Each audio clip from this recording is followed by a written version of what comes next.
دیمەنە پڕ لە دسپلین و ڕێکخرا و شکۆدارە جێگەی شانازی ئێمە و خێزانەکانتان و تەواوی گەلی کوردستانە. جەنابی سەرۆک مامجەلال بەڕێزەوە بەبیر دەهێنینەوە کە لە ساڵی 1992 ئەم کۆلێژە بە فەرمانی جەنابیان دامەزرا بۆ ئەوەی خزمەت بە وڵات و خزمەت بە کوردستان و خزمەت بە تەواوی عێراق بکرێت.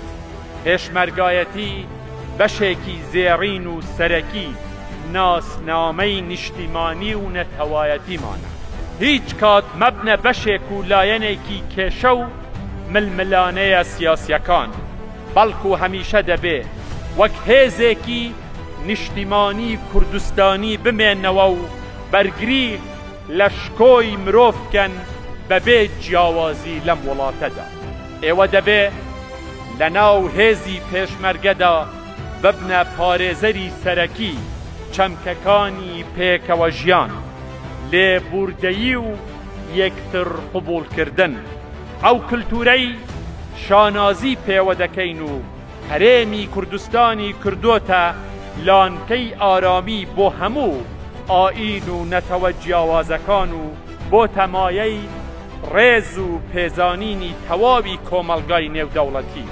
پەیامی هەمیشەی ئێمە بۆ ناوخۆی کوردستان یەک هەڵوێستی تەبایی، پێکەوەیی و کۆدەنگیە لە نێوان سەرجەم هێز و لایەنە سیاسیەکان و پێکهاتەکانی کوردستان.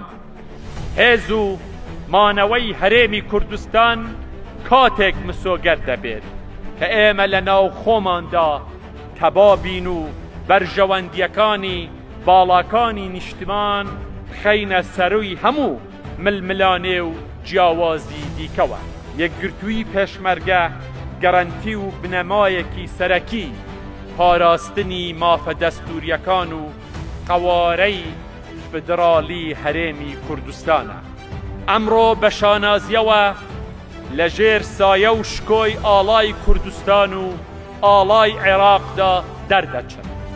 ئەمە گزارشێکی ڕاستەقینەیە لەو واقعەی کە هەرێمی کوردستانی فدرال وەک قەوارەیەکی ڕەوایی دەستوری دانپێدانرا و بەشێکی بەهێزی دەستوری یاسایی و بنەڕەتیە لە چوارچێوەی دەوڵەتی عێراقی فدرالیدا، لەگەڵ ئەو دۆخە گەشببینیە نوێیەی کە لە ناوچەکەمان و جیهاندا دروست بووە.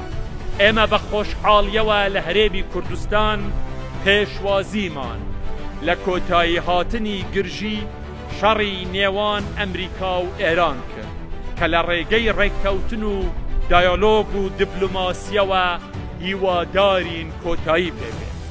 دووپاتی دەکەینەوە کە هەرێمی کوردستان وەک هەمیشە بە فاکتەری ئارامی و پردی متمانە لە ناوچەکەدا دەمێنێتەوە.